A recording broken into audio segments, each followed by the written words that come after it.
So we're heading to Anderson, Indiana from the airport. I got to Uber. It's about an hour from the airport to the racetrack, but they're pretty good. They're putting me up in a hotel, and we're gonna eat in their steakhouse tonight. So could be worse. It's about 20 degrees here. I'm sure the food will be good, and the racing will be good. Instead, in Ontario, it's 0 degrees, freezing rain, and all the racing's canceled. So we picked a good day to fly out today.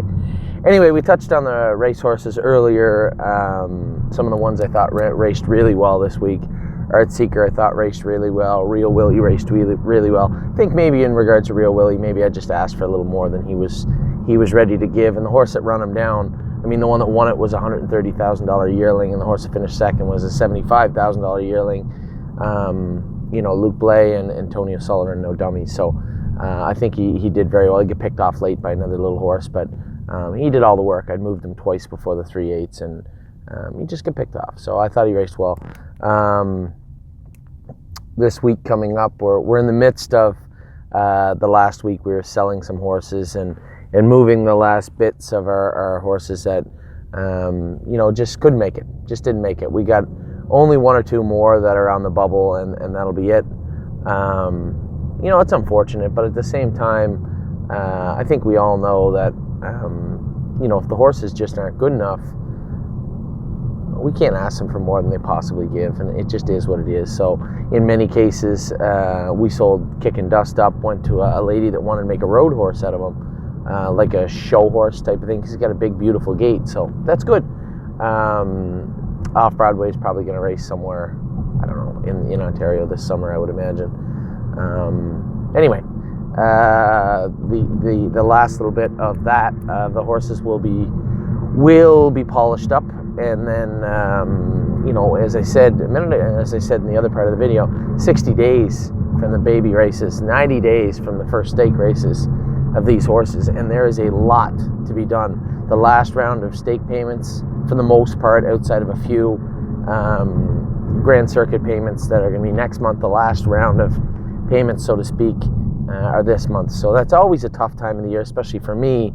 Those shares that you see for sale on the site, I got to pay the stake payments on those horses. So it's a tough time of year, but we got through it. We did well, and I'm looking down the list, and I'm looking for the top movers of the week and the top 10 list and everything that's cool that we like to do.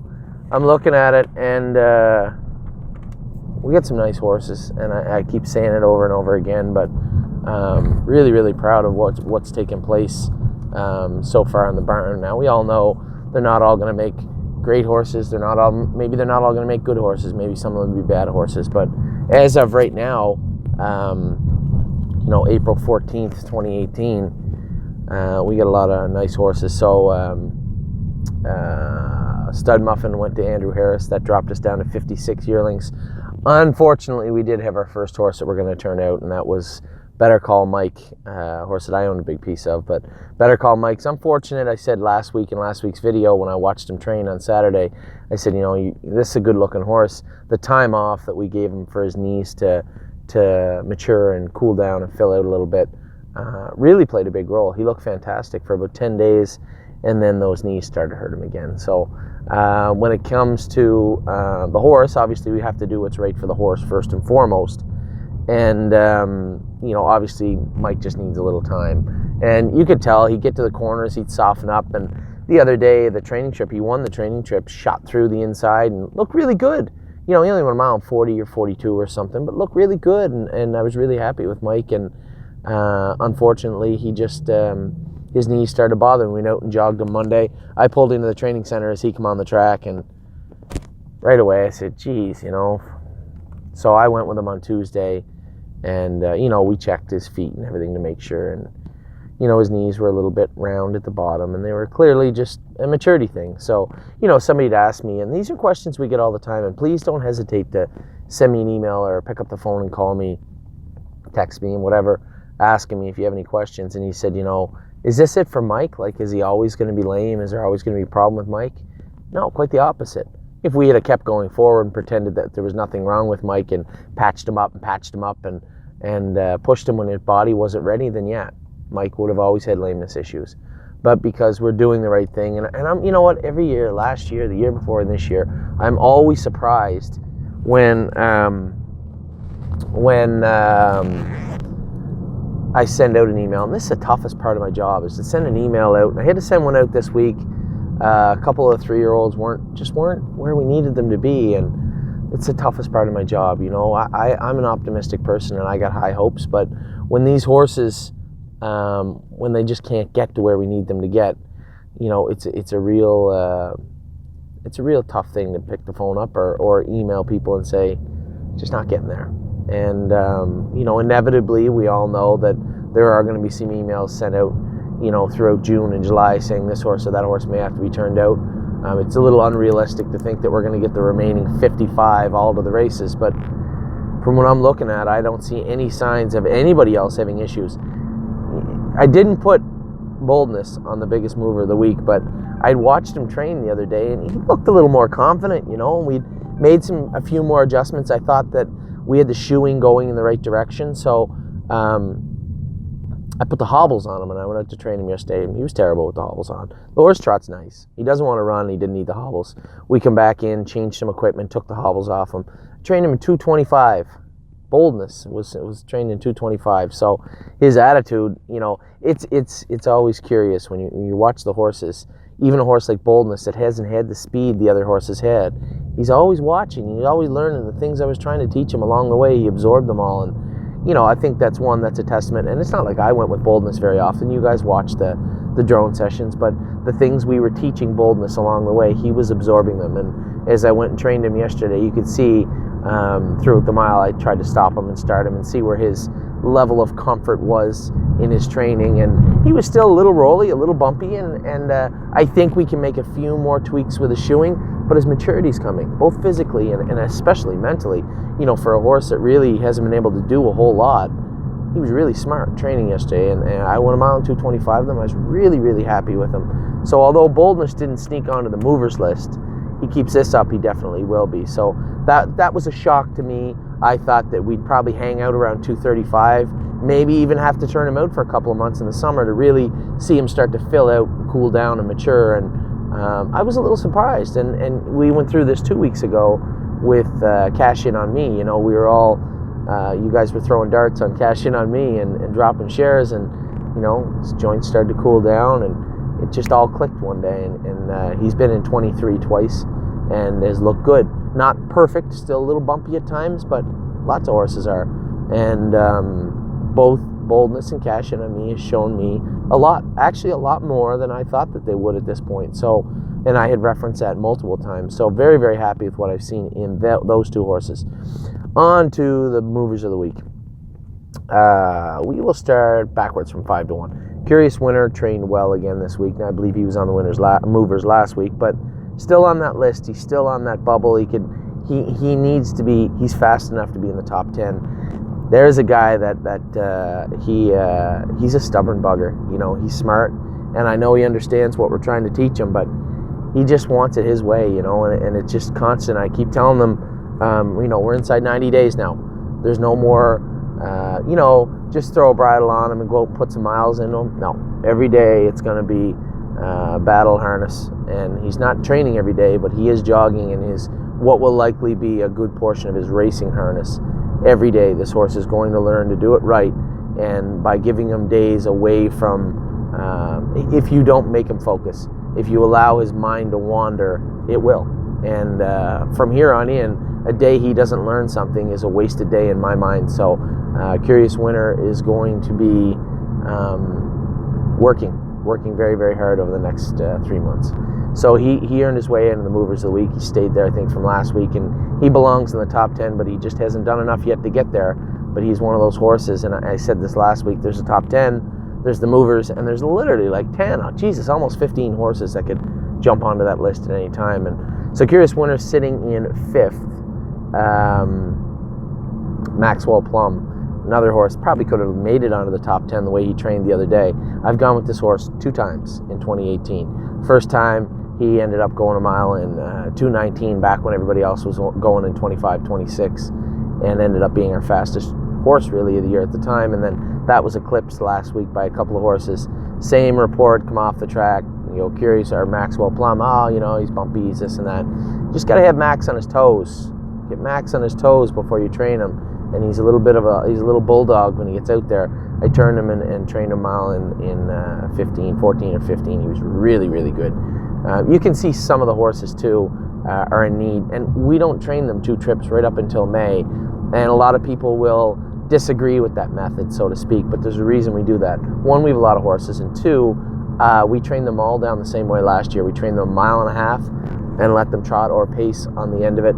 The last 1/8 of a mile, 1/4 of a mile, pretty good, but you can really see where their stamina and endurance is sitting after they've gone 1.5 miles, and you get to see them tired.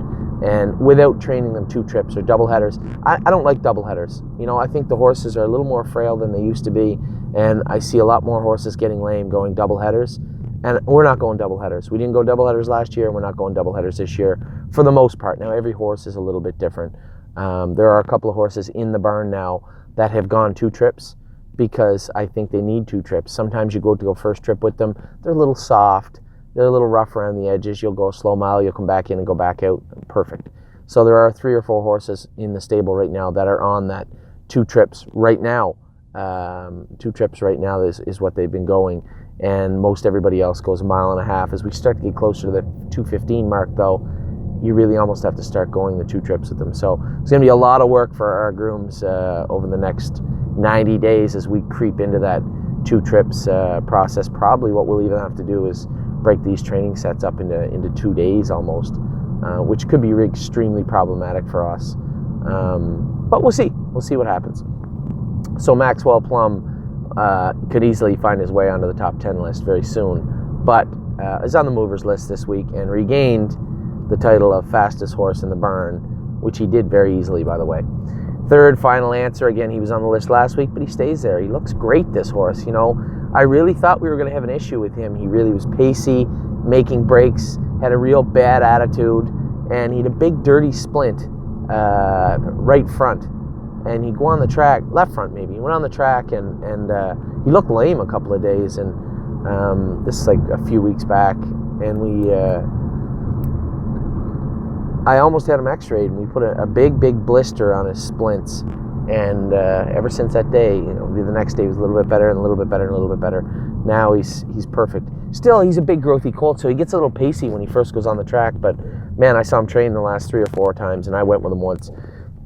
He's a big, powerful colt. He is a Pennsylvania bred, so he's got a lot of work to do, but definitely got the engine in him, definitely has the body, and he has all the tools in the toolbox, so to speak. Now he's starting to use his head and understand what he's there to do. Another big mover of the week was the Butler Did It. I watched Butler Did It train twice. We put him on the list last week because Mark Treffy, his cheerleader in New York, was really, he's always asking, but there's nothing wrong with that.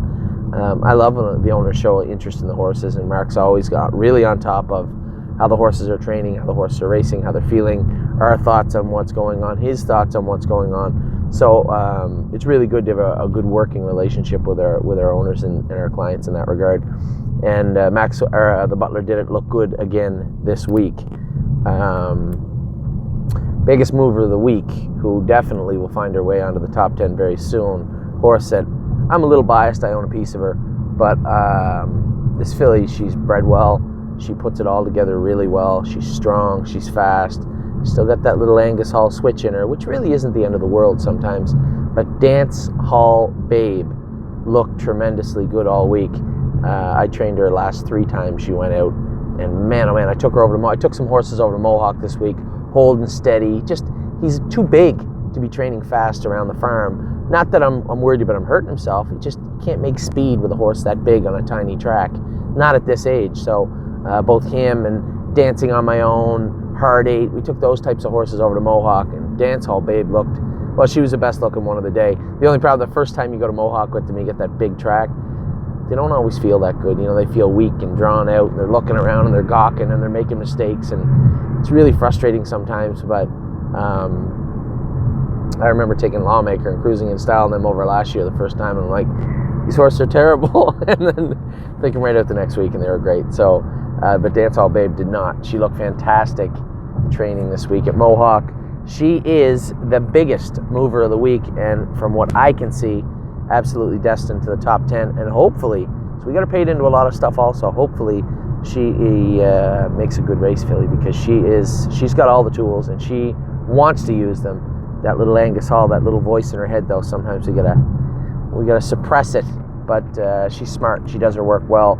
She's not a runaway. She's not hot. She's just eager. I would call her eager. So she's the number one mover. Now, I said it last week. I say it again this week. Horse to watch. Can't believe I said it 2 weeks in a row. RV LeBron. Here's a horse that I'd not written off, but he was not on my radar, so to speak, as a horse to watch. Old LeBron was not impressing me very much the last couple of months. He did his work, but just the bare minimums. And man, oh man, he looked great. I went with him the other day. I trained him in 219. And then the day I went to Mohawk, they trained all the horses at the farm, the other horses at the farm. I think it was Wednesday, maybe Wednesday. And the horse looked great, looked fantastic. No hobbles on him now, no problem. So obviously he's putting his game together well, looking good, doing exactly what we've asked him. So apparently when I thought he wasn't listening, he wasn't absorbing anything, and was not doing what we needed him to do, he was just holding back. He was sandbagging us. So RV LeBron looked good this week. Little ways to go yet, but looked good, really good this week. So that's the movers of the week. That's the one to watch of the week.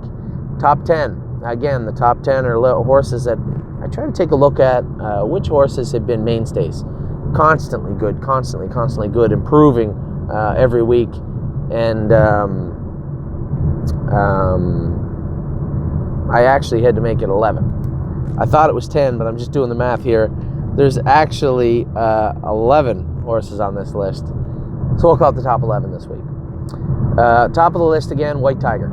And the reason I give White Tiger top of the list is I was leaving to go to Mohawk, and Ricky was going with, and the weather was starting to get nasty. It was starting to spit a little, and it was just not a nice day. And Amy said, what about leaving the hobbles off White Tiger? Now, I've been a little protective because, as I said, I thought, and I think the hobbles keep him down just a hair enough so that he doesn't touch his elbows. So I've been a little protective of him. But I'd said to her, James had said the last time too, he said, this horse doesn't need the hobbles. I'm like, all right. So I said, all right, we'll train him and Houdini without the hobbles, and we'll see how good they are. They were both fantastic. I guess I come back, and Ricky couldn't wait to tell me how good Tiger's, mostly because he put him on the run the week before, but also because he had no hobbles and he looked great. So White Tiger, week in and week out, has been good, and I really see this colt.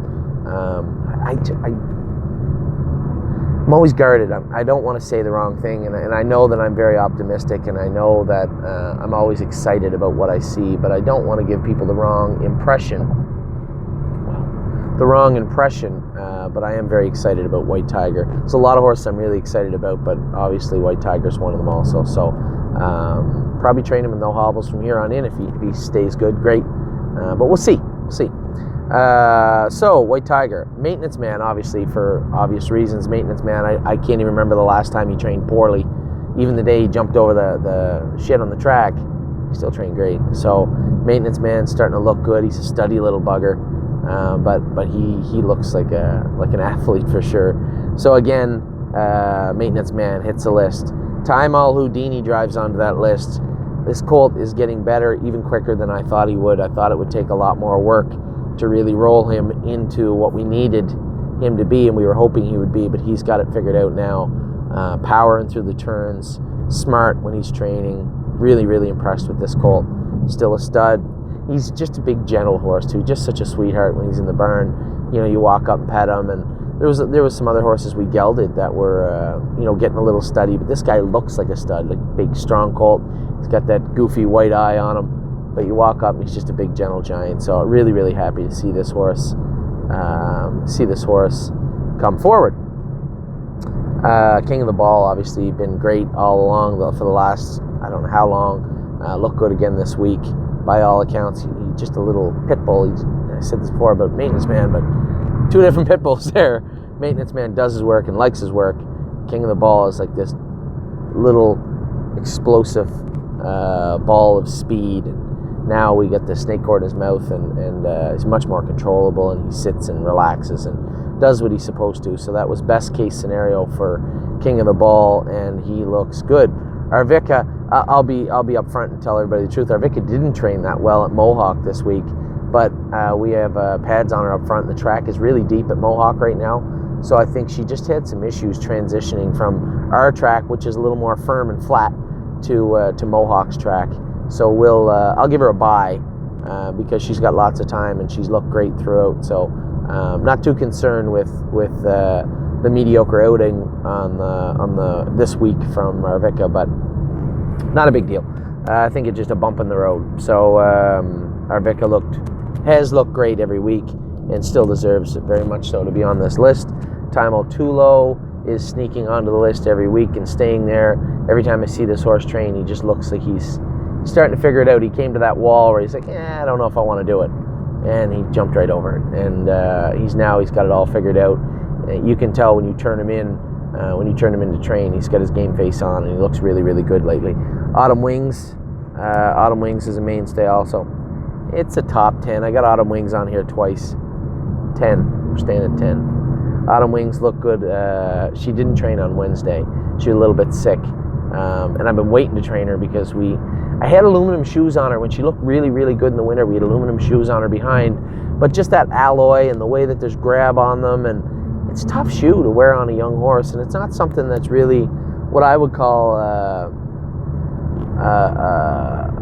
shoeing adjustment that you want to keep for a very long time. We put it on her because she was crossfiring now behind.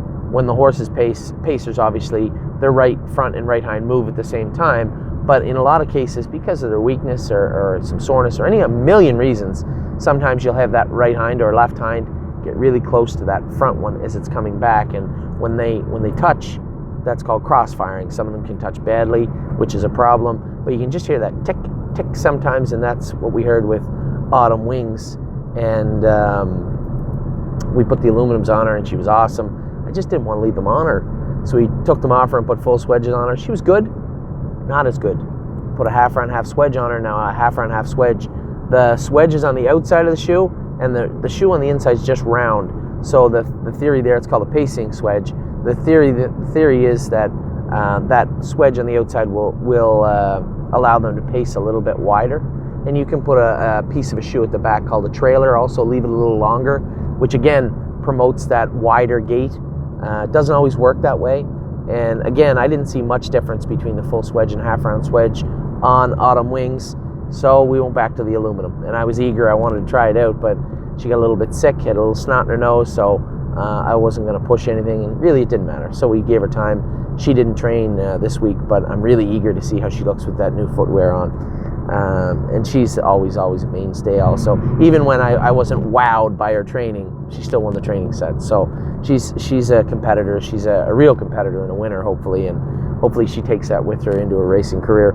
Just a tad, just continues to look bigger and stronger. He is getting pretty steady. I know that he almost bit me in the arm the other day, which would have been a big no-no. But as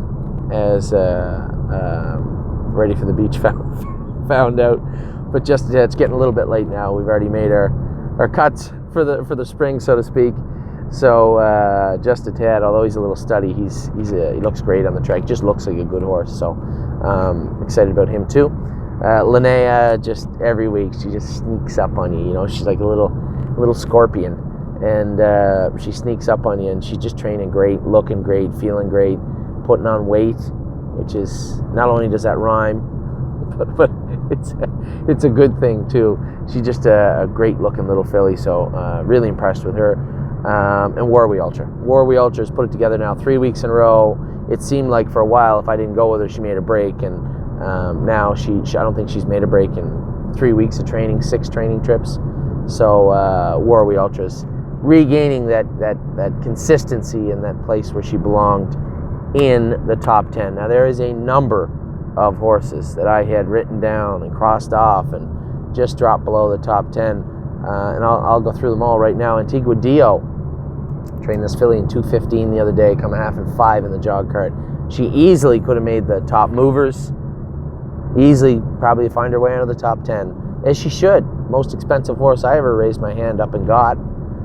Most expensive horse that's ever stepped foot in the stable.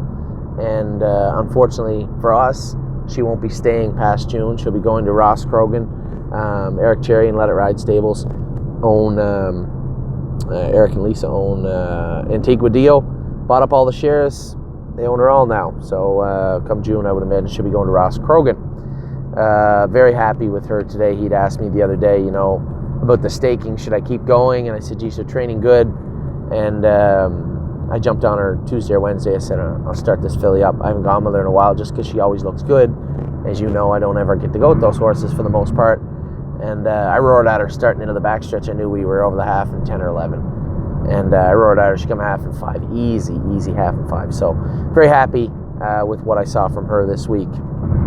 Bay Jewel's horsing a little bit. That's the other problem, is at this time of year, the fillies start to come into heat sometimes. So we can put them on medication called Regimate, which keeps them out of season. If they can work through it for now, I just as soon let them work through it and not start putting them on hormones. So there is a couple of them that are on Regimate. Bay Jewel may have to start on it. I guess she was really in heat, and you can only imagine when they're in heat really bad, they don't train that well. She trained good. By all accounts, she got good reports, but not wow reports. I didn't see her go, but they said she trained okay. They also said she was in heat really bad. So we'll give her a bye. I know what kind of talent this filly has. And if we have to put her on Regimate, it's an easy transition. There's no real, that I'm aware of, any long-term side effects. So it's a pretty standard treatment, if you will, for fillies that find their performances on the track hindered by coming into heat, coming into season. Be My Delight looks great. As I said last week, I was a little concerned with her knees. We've been working on them. Ron takes care of her. He's been poulticing her knees up, and we paint them for 2 days and then poultice them for 2 days. We put the razor pads on her up front. And I'm interested, one, how they finish up their training miles, and more interested in how they look the next morning. I jogged her the next morning after she trained. She was sound as a dollar. So clearly, Be My Delight is moving in the right direction. That's what we want to see, especially this time of year. Better Call Mike, as I touched on before, Better Call Mike is going to get the summer off. So Mike is going to head to the field Monday for 90 days or so off, and he's just getting to be so big. If you look back at his first video and looked at his last video, you can see with your own eyes how big this colt's getting. Exactly what we want to see him look like. I wish we had a chance to race him throughout the summer, but first and foremost, we have to take care of the horse, and Mike needs to head to the field. Not a bad thing. Many good 3-year-olds did not race it too. So Mike will probably surface in the fall. If we race him throughout the winter, great. We wait for first part of next year, and then that's fine too. He's proven that he understands what he's supposed to do. He's got the look of a good horse, so no problem at all giving Mike the time. And I was really flattered to see the messages from our clients saying, yeah, well, by all means, give him the time off, give him the time off, give him the time off.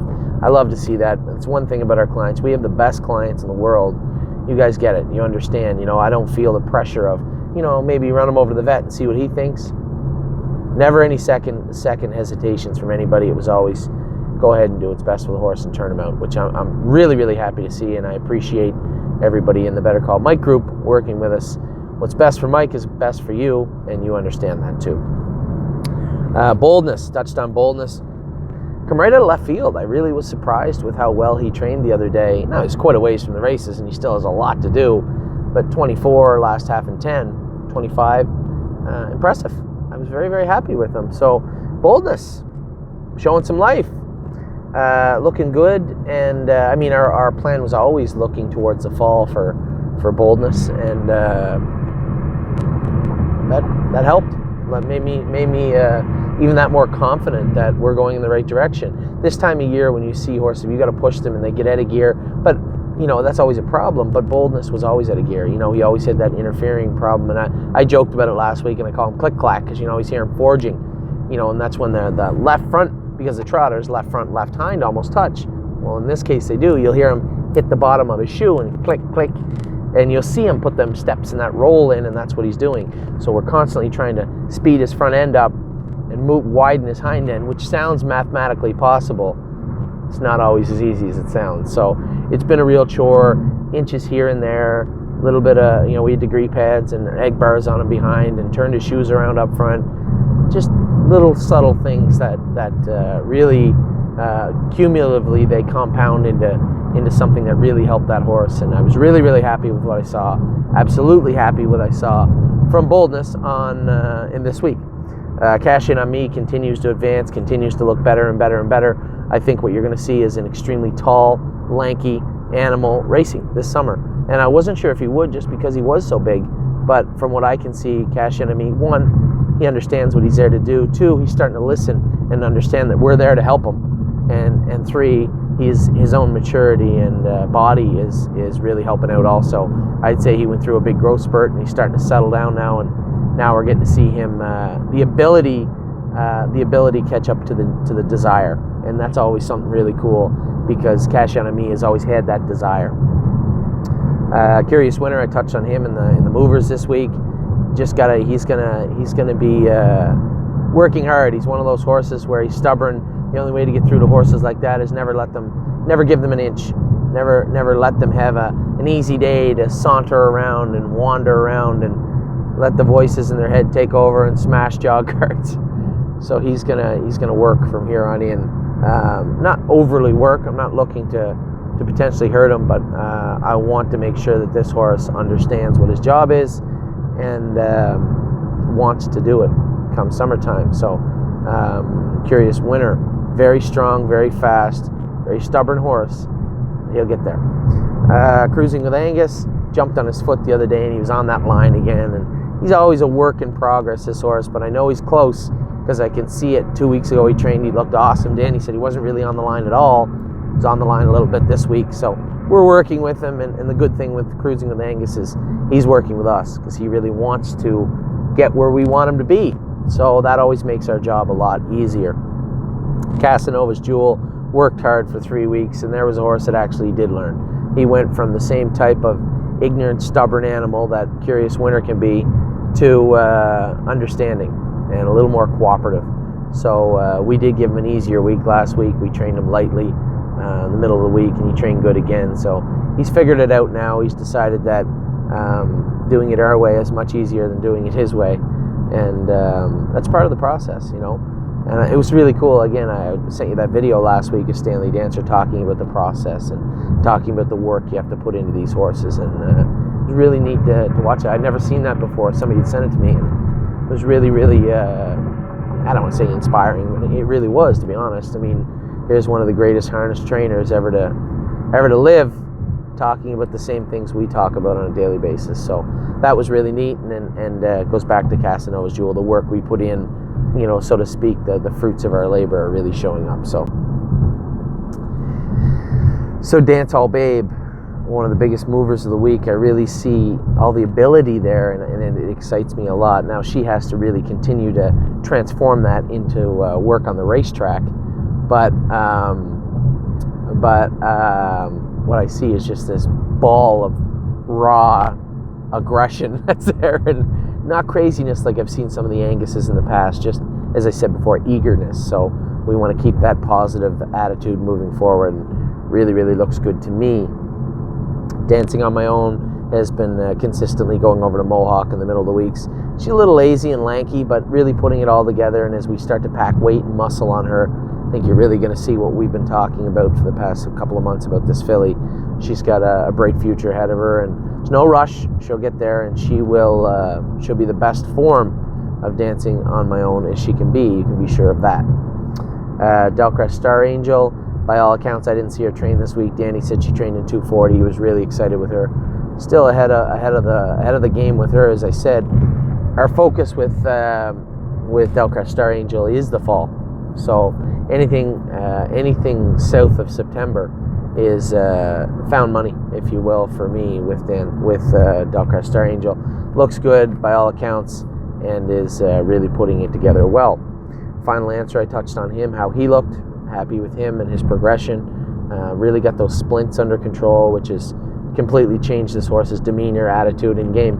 And happy to see that. So good for him. Friggin' Biggin dropped off the moving in the list, but still doesn't change my feeling. I have to apologize. When I did the harness racing update video, the original purchaser of the horse said, geez, you called him stupid. It's not very nice. Well, he is stupid. But I have to be clear. Some of my favorite horses of all time were stupid. The Big Fred, to this day, over my 20-year driving career and even more training career, you ask me my favorite horse, the tip of my tongue is always, the name on the tip of my tongue is always the Big Fred. Make no mistake. Stupidest horse ever to draw a breath in this universe was the Big Fred.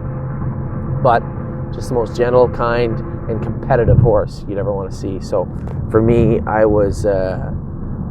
didn't mean to insult Gary and Friggin' Biggin, but I love Friggin' Biggin. He does his work great, and he's competing every week, and now he's starting to understand it. He actually kicked the other day. He's feeling so good on the track, and I love Friggin' Biggin. I think he's training great, and he's doing everything I projected. Everything I said he would do, he's doing. So it's pretty hard to not like Friggin' Biggin. Hard 8's training well also. Made a little break over at Mohawk the other day, but it was windy and they got all the flags everywhere, and she's looking at everything, and she needs to pay attention, but there's lots of time. She's a big, growthy filly, well-bred, and she'll put it all together. Speed doesn't seem to be an issue, so I don't personally have any issues at all with Hard 8. She looks the part. She's bred to be the part. Just waiting for her to become the part, and I hope it shows up. Ivanka looked great again in this week. As I said in my last video, I was a little concerned with her knees, much like Be My Delights. They needed to mature, cool down. When we trained her hard, every so often you'd see a little hesitation right front on her. There was no hesitation this week, and as I said, we're going to just be very careful. This filly is not going to fit into any sort of cookie-cutter training routine. Every week is going to be a different week for Ivanka. The weeks we can train her hard, we'll train her hard. If we can't, we won't. And I don't have any issues. The speed's there. She's been in 222. There's no problems with Ivanka. Just have to be very careful with her. And we are being very careful with her. I'm now at my hotel. I'm going to hit pause. I'm going to pick this up in a couple of minutes from my hotel room, hopefully. And we will finish this off. And I will get ready for tonight.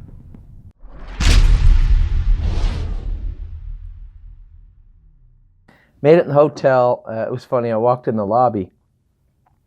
And there's two people in line, and next girl goes up, and then I go up, and the lady goes, "Anthony McDonald." I said, "Yeah." She goes, "I heard you were coming." I said, "I'll tell you what, Holiday Express is really taking it to the next level." But she happened to be a horseman, and she saw that I was going to be on the pregame show tonight, and it was really funny. Anyway, the racetrack put me up here. It's been really good. Beautiful weather, and I'd said I know it sucks in Ontario right now. My wife just sent me a message that says, "What's the weather like there?" I took a picture of our backyard, and there's at least 3 inches of snow in the backyard, so that sucks. It's short sleeves here. It's about 20 degrees. I guess it's going down tomorrow to about 3 or 4 Celsius, so it's going to be quite a shock for them too here, I think. Moving on our list is Just a Tad. Just a Tad, we talked about Just a Tad always. He's on the top 10 list. He's always amongst some of our top horses. Trot's nice. The mistakes he's made in the winter are just stupid maturity things. Sees something, looks at something, isn't paying attention. But gait-wise, big, powerful gait, nice colt, and just a nice horse. For those of you wondering about these, I didn't know how the Echo would be in here. I had no idea. Curtis said these work better anyway, so figured I'd leave them on. Had them on in the Uber with Abdullah, and just kept them on. Moving on, Candy Mac. Candy Mac, every week, week in and week out. I'm just waiting for him to break loose one of these days. Whatever position he's in the top whatever, he's been there for a long time. There's never been any regression from Candy Mac. He just, and again, maybe just because I haven't gone with him and I haven't really sparked him up, but I haven't seen enough to get him out of the top 10, even though I know he's a nice horse and he can trot really fast. So I think you'll probably see Candy Mac start to creep his way up into the top 10 list soon enough. Hopefully next week. It'd be nice. I don't think I'm going to get a chance to go with him before Wednesday, though, so we'll see how he looks on Wednesday, and then we'll see if I go with him on Drone Day next Friday. Tune in next Friday. I'm just looking at the weather again. I said this earlier. I'm looking at the weather again, and looks terrible for Saturday. So Friday on my phone, anyway, on the weather network on my phone says +9 and sun on Friday, which would be fantastic. So we'll see about that. And that's Candy Mac. King of the Ball. Talked about King of the Ball. Obviously, a mainstay here. Has been one of our better colts. You don't have to say a whole lot about him. He does most of his talking on the track, and he looks he's looked great for a while and continues to look great right now. Christine K, looking good. That month that she's behind everybody, you can see her start to make up the time, starting to look a little better, finish up her miles good, look strong, act strong, and that gap that she was simply missing just because she wasn't here.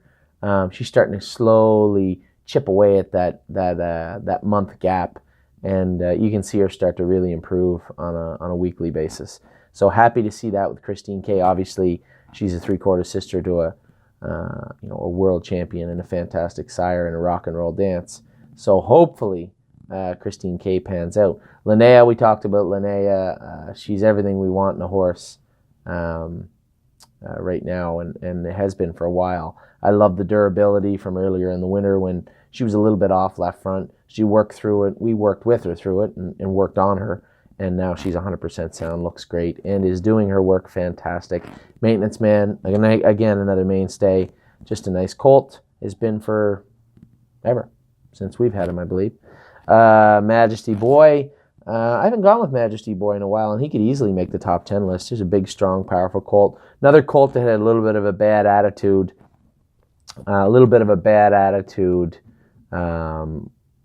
When the first of the year started.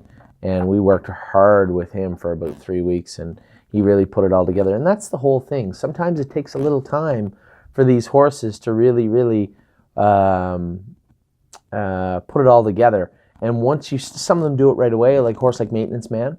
Some of them it takes a little bit longer, like Dance Hall Babe takes a little bit longer.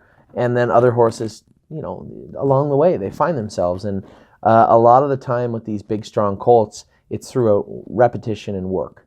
And when they finally realize, when they relent and they finally realize what their job is and how well they can actually do it if they listen, at that point they really start to turn the corner. Some of them turn the corner extremely fast and explode forward. Other horses, you see them get gradually better, and then they take off and away they go. So Majesty Boy is a horse that has been very, very good for a long time, at least 4 months, 3.5 months, but easily could jump into the top 10 at any point, and I believe has been on the top 10 many times. Not far off that border for sure. Maxwell Plum, we talked about old Maxie. Max, a nice colt. I continue to say is the epitome of an overachiever. Our little Rudy of the year. But he's fast, big, like not big, but strong. Big, I meant stout. Really looking good on the track now. As I said, you just got to have Max on his toes. You won't let him lumber along. He looks okay. Get him a smack in the arse and chirp to him and get him up in the bit and let him know that it's time to rock. He's a different Max, and he looked good the other day when I sparked him up. Mo Better, Ricky trained him in 217 the other day. Looked really, really good. Mo's another one, a little bit of a cranky little crusty bugger, but beautiful gait, fast colt. Going to be a very effective horse, I believe, moving forward. At this point, he's one of those horses where the only thing that'll slow him down is him. His sheer ability, his sheer speed, what his body will allow him to do is what he'll be able to do. And he's just one of those horses where it is what it is, and we'll let the chips fall where they may. He might be a very, very good horse. Might be an okay horse. He hasn't shown any signs of lameness or any sort of fatigue in his training miles, so there's no reason for me to believe he won't get there. What he is when he does, that'll be up to him. Mr. Caper. Mr. Caper looked good again this week. We did take him over to Mohawk. In fact, he did make a little break, but he was sitting in the 2-hole and he got looking at stuff. And you got to understand, when you're over at Mohawk, you get the flags flapping everywhere. You get this big track. You get these giant tractors and water trucks, and then you throw some geese into the mix, and it's a real learning experience for these horses. And Mr. Caper made a little miscue, come up trotting and finished up good. Looked great as always, and really, I'm here. I'm in Indiana where he's going to be this summer, hopefully, and we get some really high hopes for him and for Swandre the Giant and another horse I'm going to touch on in a little minute, who actually should have made it onto the top 5. The biggest mover, one of the biggest movers of the week. I dropped the ball on this one, and she's a little further down the list. You'll get to hear from her. So Mr. Caper, Not an Angel, took her over to Mohawk, looked tremendously good. Mile and 2:16 over at Mohawk. Very easy, it's fantastic. It's a very odd thing. She went from being hot, we had that choke plate we put on her, a snake cord in her mouth, earplugs and a hood to keep her quiet. Now she's almost too quiet. I had to pick at her the whole way to go mile 16 the other day. And I'd rather have her like that the first time we peel that hood off and maybe just leave the earplugs in her ear, take that snake cord off. Hopefully we can get that choke plate off, and then you're going to see her start to dance. But there's no need for that. There's no rush. Lots of time now. There's one filly that absolutely understands what she's supposed. I'm sure she could jog another horse right now. She's so smart. She really understands what her job is, and happy to see her do it. Oh So Pine, I trained him in 2:17 this week, 2:18 I think. Looked good. We made a little shoeing adjustment after I went with him. I'd said tinker a little bit. You'll see him get a little rolly in the straightaways. He's not off. The horse is hitting his left pasture, and a lot of horses do this in the straightaways. You'll see them get hikey in the straightaways. Well, they interfere, and a bad spot to interfere is right on the front of the pastern. It's above or in behind even where the scalper would cover, but the scalper's only a little piece of rubber, and it's just in behind there, but below where the boot would cover. It's a really difficult thing to cover. You can put pastern strips on them, but much better get them away from it, and once they start to miss, you see their confidence start to explode, and that's what I think you're going to see again in Oh So Pine moving forward. Tremendously fast colt. Great training the other day, and I really believe that just the slight shoeing adjustment we made will really, really help this colt moving forward. So we'll see how Oh So Pine looks this week, but I have a sneaky suspicion I already know how he'll look this week. Quartz Blue Chip, trained great, really, really good. I went with her. She's one of those 2-trip horses. And the reason I think she needs 2 trips, she's a big loafy, goofy filly, and she looks really sharp and in the muscle, but docile at the same time. It's hard to explain. She doesn't really got the eye of the tiger yet, but 2 trips the other day, she was all business. There was 3 horses training, and they moved over for us to finish up our mile. So there was 3 horses to the right. There was a horse in front I was following. I moved her over and I called on her. Man, oh man, she just scooted right through the inside, right through the middle of everybody and looked great. So really, really happy with what I saw from Quartz Blue Chip this week. Ready for the beach, looked fantastic again. Another, I think, example of castration at the proper time. This colt, he was starting to get a little bit of an attitude and a little bit ignorant. And then when we castrated him, it was almost like a switch went off immediately, and he looked fantastic last week. He looked great in the middle of the week. He looked great all week. Ready for the beach, just looks good all around right now. Rock on the Roll. I've been threatening every week. I'm going to go with him. I'm going to go with him. I'm going to go with him. And I never do. But I am going to go with him at some point. I almost threw him on the truck to go to Mohawk the other day, but I didn't. We will. We'll get there with Rock on the Roll. He's ready to go over to the track, I think, at Mohawk and go mile 15 or 16. And my only issue with that is that giant shadow in the first turn and the 5 or 6 that are in the last turn. This guy probably does need a shadow roll. I hate putting it on them, but he's going to need a shadow roll. He doesn't miss anything on the track. He's got a memory like a steel trap too. So Rock on the Roll, probably head over to Mohawk. Probably will get a shadow roll put on him. RV LeBron, I talked about him. Keep your eye on him. I can't believe I'm saying it. Screaming Hawk, trained great 2 weeks ago. I didn't get to go with him this week. Danny said he looked tremendously good. So there's a horse that we put a lot of work into. The only thing with Hawk is just hears those voices sometimes, and you see in the video I went with him 2 weeks ago. I got to the front, and then a horse came, and obviously I was going to let the horse go. He heard him. No, game on. He was he went a little squirrely. The Angus Hall just exploded out of his head, and So that's the thing we got to work on with Hawk, is just subsiding and polishing up that Angus in him, that exterior, that roughness. And we'll get there. I don't think we'll have him polished perfect, but at least to a point where he's comfortable and we can manage him, because he is a little bit of a speed demon. Nice colt too. Trots very, very nice now. See You in Tuscany made a great return. We'd all talked about the issue that he had with the abscess in his lung, and we treated it. Danny went with him the other day, and I guess he was acting up. Danny hit him a swat in the arse, and he took off. He won a mile in like 23 or 22 with him. He looked really, really good. I personally didn't see it, but by all accounts, I had 2 or 3 other people come up and tell me how good he looked. So I'm really happy with that. Stolen Dance looked good again. Took her over to Mohawk. She's really doing her work well. She's gone 3 miles in between 20 and 25 over the last 2 weeks, week and a half, 2 weeks. And my only concern with her is she hasn't learned what everybody else did, because she had the OCDs. She missed some time. She didn't learn to sit and go and sit and go and sit and go. So we're trying to teach her a lot at once. And speed isn't any of the things we're trying to teach her. She's got an abundance of that. Just trying to teach her a lot of things at once. And I think the one thing about her is she's receptive. Very, very, just a sweet, sweet filly. Very receptive filly. So the things we're trying to teach her, I think she'll pick up relatively quickly. Springbridge Proud. So Springbridge Proud, I was leaving yesterday and I heard them. I was just about to leave because I had to go run some errands. And Springbridge Proud, they hadn't gone with him yet. He was one of the last ones to go out just for whatever reason. And I said, hey, I'll go with him. I went out and trained him in 2:23. It was his first training trip in 2 weeks. 2:23 easy. I would have went slower, but he just felt so good, and we get over the half. And I get over the half in like 16 with him, 15, 16, and just chirped him once in the last turn, sunk the bit into his jaw, and he took off. So I'd say that foot was bothering that colt for a very long time.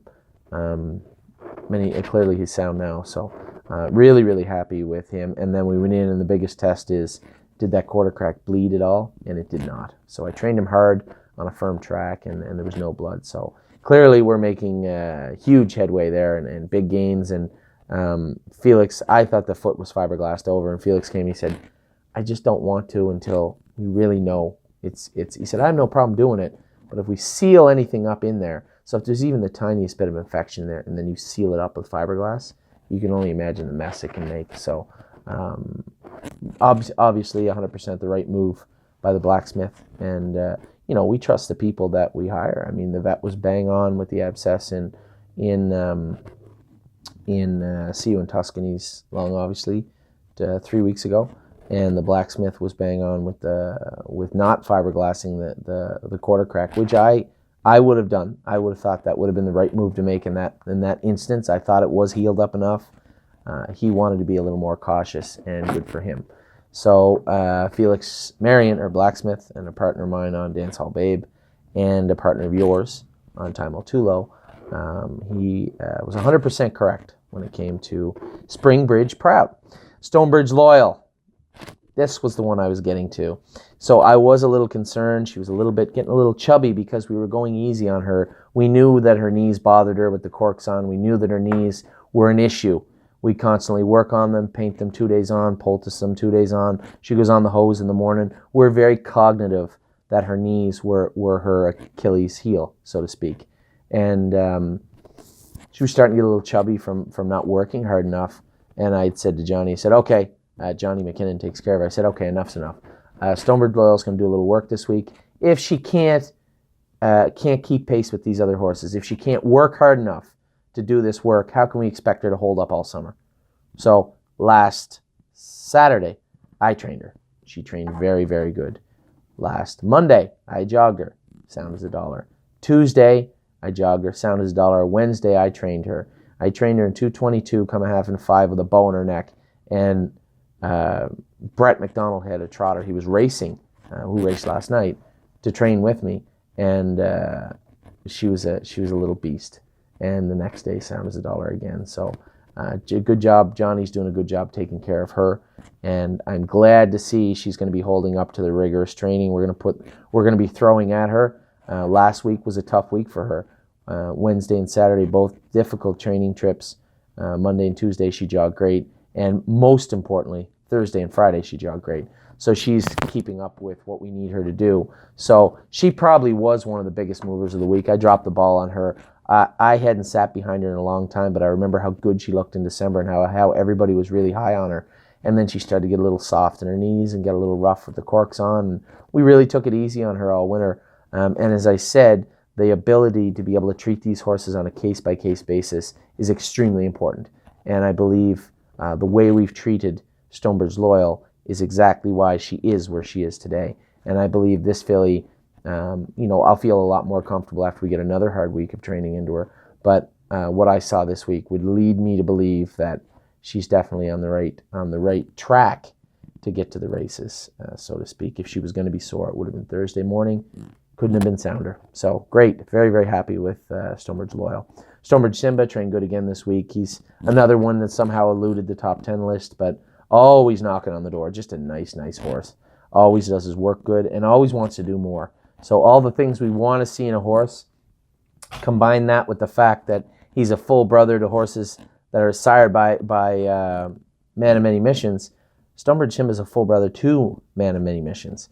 So well-bred, smart, durable, tough, just a nice horse. Everything you want to see in a horse. Sunshine's Finest. So I'd said we got to the bottom of what was bothering him. He had a curb. Didn't just have one curb. Both his curbs were bothering him. He's a little sickle hawk, so I could see how that could be a problem. We did put some pads on him behind just to take care of some of the shock as he's jogging. We're not going to train him on Friday. I'm going to say that right now. We're going to take it easy on him Friday. He is going to start jogging on Monday, though. The veterinarian, who I opted not to listen to, was concerned that maybe he needed some time in the stall for those to heal. No, I disagree. And it's good to have smart professional people around you, but at the end of the day, somebody's got to make the decisions. And the vet doesn't train the horses, neither does the blacksmith. I do. And we've seen many horses with many different kinds of curbs, big, small. This colt's curbs, I would say, would be moderate. Not something I would be too concerned with. We cooled them out for a good 5 days. They had a real good cryoing into them. Cryoing is when they have this little gun. It's got a little head on it. Maybe the head of the gun would be metal and not quite the size of a dime. And nitrogen flows in behind it, I guess, or freezes it. And they literally freeze the area. Cryoing. They freeze the area. It would be the size of they'd freeze probably the size of a golf ball or a little smaller. And that creates a little scarring, but it creates inflammation, which in turn promotes healing. And in turn, you had some scarring on the curbs, but it really, sometimes it takes a really good hold and works well. And other times you have to redo them in the year if you haven't got it all. What we've done in the past is cool them out, blister them, cool them out, and then cryo them. And we didn't have an opportunity to do that with Sunshine's Finest. The vet wanted to cryo them, which is fine. But in the case of Captain Miraculous, he had a curb popped. How did I not talk about this colt? I missed this colt. I apologize for the people looking for Captain Miraculous. Captain Miraculous also popped a curb. Now, Jody trained him the other day at Mohawk, and he was on the left line, just a hair, finishing up. We put a Murphy blind and a line pole on him, and he trained 100% better. So I said, oh, he's fine. He trained great. I got a message from Amy this morning saying Captain Miraculous popped a curb, left hind. Makes sense. Not a big deal. In his case, we're going to cool them out because it's a smaller curb. We're going to cool it out. Takes about 2, 3, 4 days to cool it out. Then we're going to blister it, and then we're going to cool it out again. And at that point, if it needs cryo, we'll cryo it after we get it cooled out the second time. And it takes a real good hold then. So just the curbs themselves, the way they were popped out, the size of them, where they're located, the curb area is not that big anyway, but just how they look would determine it. And in the case, that is a decision I did leave to the veterinarian. He wanted to cryo them on not one, but both on Sunshine's Finest. Captain Miraculous, we're going to do it a little differently. Cool them out, blister them, cool them out, cryo them.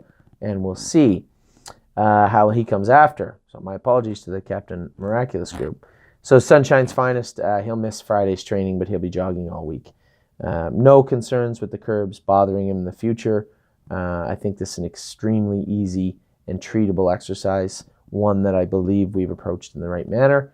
and it will not pose any problems on one of our best looking Ontario pacing colts in the barn.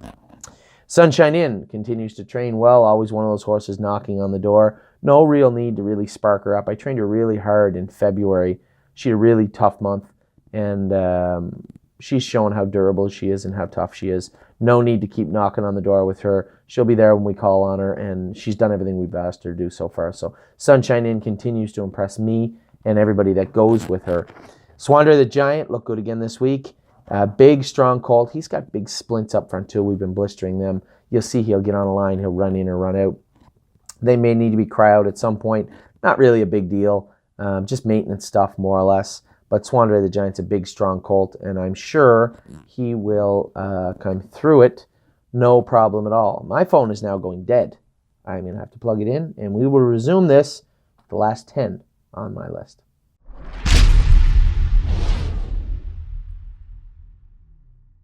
Well, we're back. I'm getting charged up now, so that's good. Imagine how many times a day my phone gets dead. Anyway, it's the second time charged, and it's only 3 o'clock in the afternoon. So the last 10 on my list are just by alphabetical order. The Butler did it. We talked about the Butler did it earlier. He made the top 5 on the move horses. He's looked great, which I'm sure Mark Treffy will be happy with. And everybody that owns a piece of that colt, he's really starting to do it well. Got some work to do yet. He's been in 220 probably. A little bit of work to do yet, so he's got 90 days to find about 24 seconds to be a real good 2-year-old. So we'll see how we make out with that.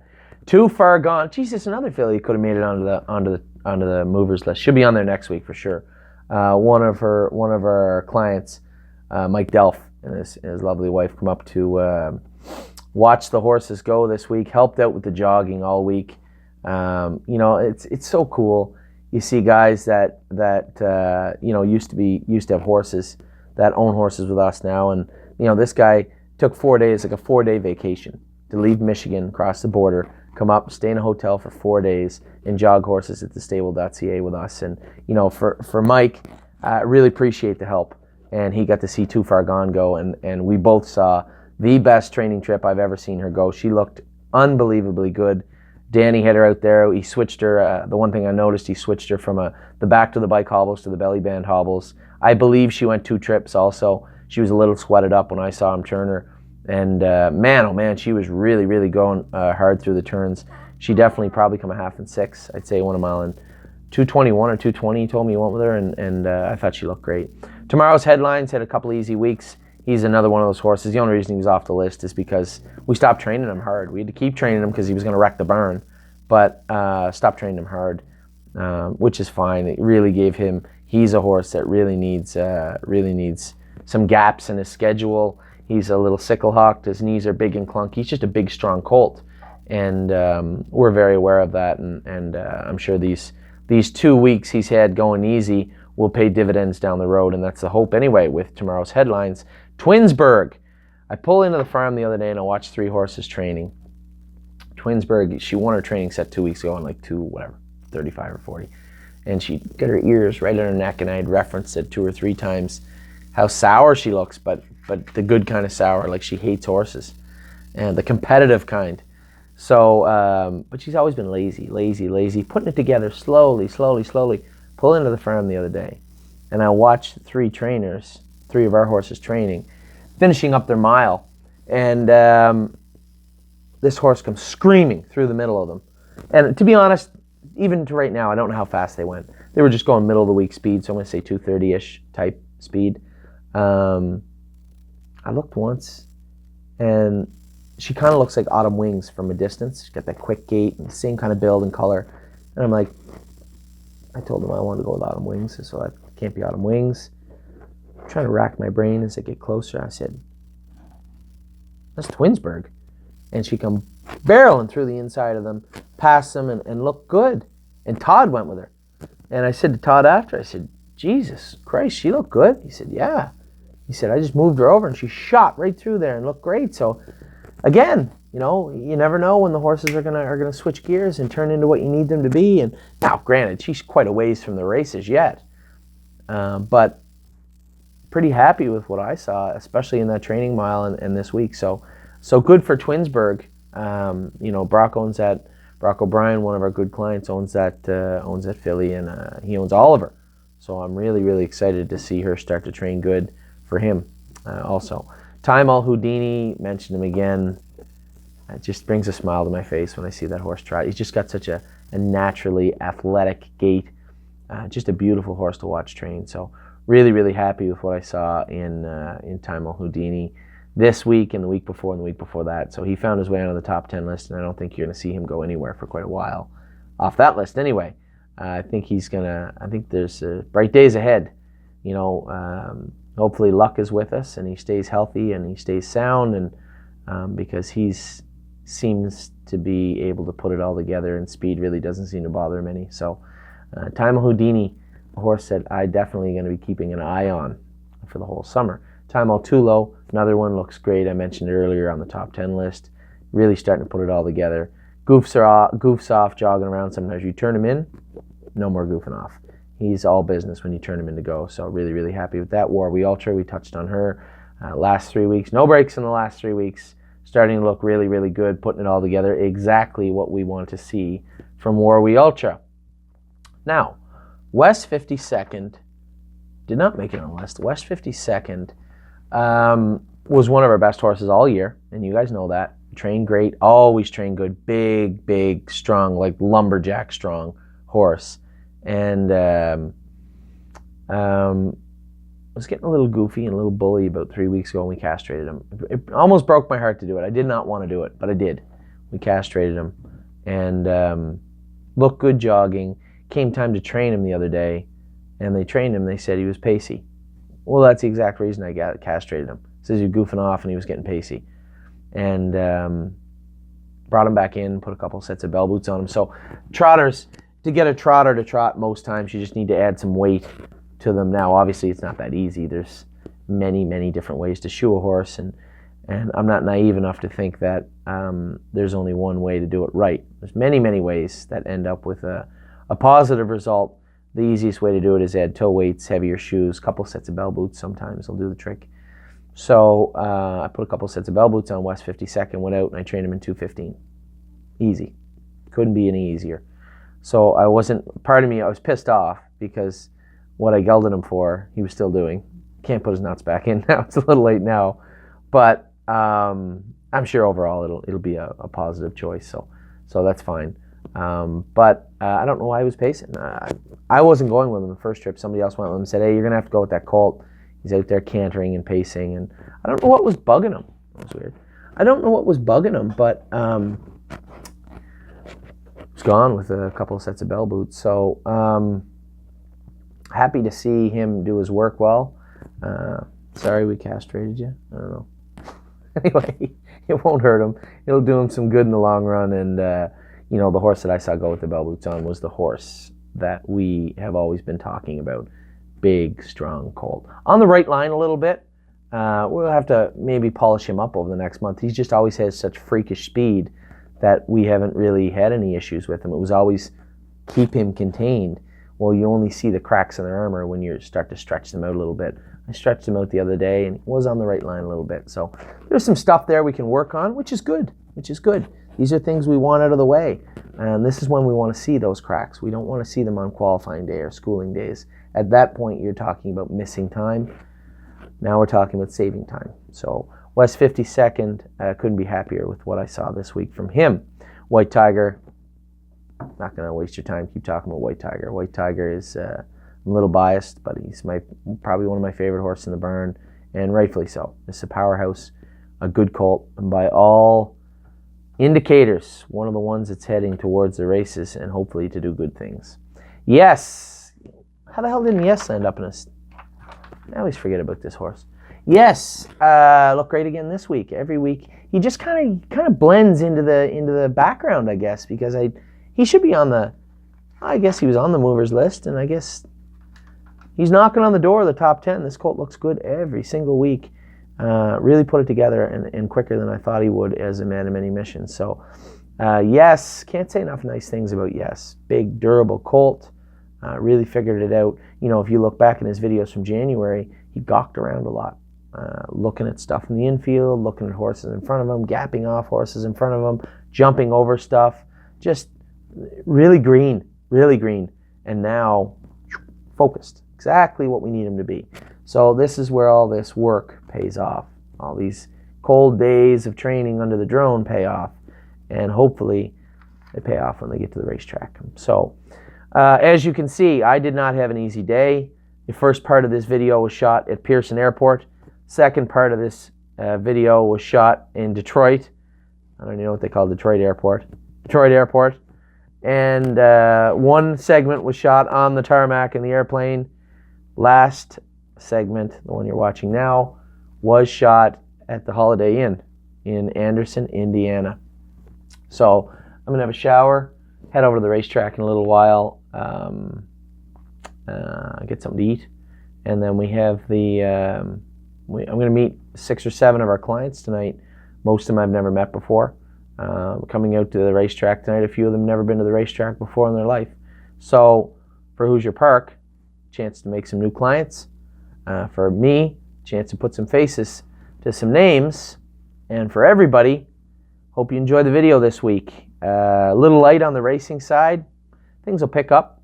We're trying to get all the babies polished up and the horses that weren't going to be effective for us out the door. And I think we're down to about 98 horses now, 99, something like that. Maybe still 100. But really only Mike's leaving to mature, and maybe 1 or 2 more horses are still on the bubble, but aged horses that are racing. Other than that, it's full speed ahead for us moving forward. Ohio's around the corner. We have 3 horses going to Virgil Morgan in Ohio this week. Redwood again, McKinnon, and Windchaser. For us, we have some horses that will be going to Ohio later on. Real Willie will be going to Ohio. He might actually, I don't know what I'm going to do with him. If we only have 1 horse to go down for the pacing side of the Hackett, I might send him too. I guess we'll see. And then we have the babies to get started up this year. Probably going to have about 13, 14 in Ohio this summer.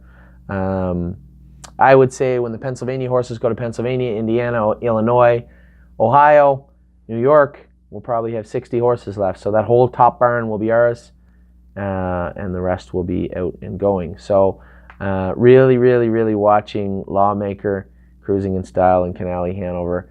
Final preparations are being done now. They've all been in 57. Probably going to school or qualify them all on Thursday. Prep race for Cruising maybe. If there's a better prep race for him in New York, I have to talk to Andrew about this. If there's a better prep race for him in New York, then he'll be going to New York right away. I would think that Lawmaker will race once here. He fits in Elmer's a 3 still. So Broadway Maya raced in there the other day. I think Lawmaker might be okay in there. Hopefully. So Lawmaker, and then Canali Hanover fits in Elmer's a 2. So when we start them, I want those horses ready to go. First day, they're in to go. So they've been in 57. We'll probably school them or qualify them in 57. Might school them in 56 after that, and then we'll go to their prospective jurisdictions or race once here. So that's an exciting time of the year. We again, don't forget the Mother's Day open house. Want to get as many people out there as we can. One way or another, it will be catered. We have a cool thing too. We have a drink called Fever Tree. It's made in Markham. The recipe's, I don't know how that works. The company's in the United Kingdom, but it's bottled in Markham. I'd sent some emails out to these people. I tried it, and it was really good stuff. And I said, hey, we have like potentially 300 or 400 people coming to an open house. I don't know if you guys have any interest in moving your product in that way or being affiliated with us or coming out, but I personally like it, and they're sending some out. So they're going to have couple of 100 bottles of Fever Tree ginger ale and ginger beer coming to the open house. And Russ, I was approached last night. I forgot all about it. Racing Under Saddle was there last year. We're going to have them out again this year. Try and raise some money for them. These guys work on a really tight budget, so we'd really like to raise some money for them. And also some of their proceeds from the sales of the beverages. They're going to be $1 each. I told the gentleman that I had talked to from that bottling company that we would match their donation. So they're donating. They're going to sell the stuff for $1 $1 a bottle, and all 100% of those proceeds are going to go to OSAS. We'll match them. We'll try and raise some money for Russ. Listen, we're all about trying to help out the industry as a whole, and this is part of it. So the good news is we get the best clients in the world. There really is no bad news. That's really good news for everybody. So for the industry too. So anyway, thanks again to Mike Delph for coming out and jogging this week. Mother's Day thing's going to be really cool. In this email, there should be a link to RSVP. I know even if you said, hey, I'm going to show up for sure, do us a favor and RSVP because we'd like to know what kind of numbers are coming. It's not a necessity, but a hope that you would do that. And Justin makes it very clear to me every week, go to, well, if you're watching this, you've already watched it somewhere, but he wants people to go to thestable.ca to watch this video. So we put it on YouTube, put the link on our site. You can go to YouTube if you want, but Justin would be really happy if you went to thestable.ca first to watch it. Thanks again, everybody. I'm in Indiana. The weather's nice. If you're in Ontario, it's not for you. But we should get lots of exposure tonight because there's no racing in Ontario. Hoosier starts, I think, 6-something, 6:55, 6:30, something like that. I'm going to be on the pregame show at 6 p.m. But again, I'm an idiot, and you're watching this on Monday, so it's a little late to tell you to tune in. Anyway, take care. I'm going to have a great weekend. I hope you do too, and we will see you in the drone next Friday morning.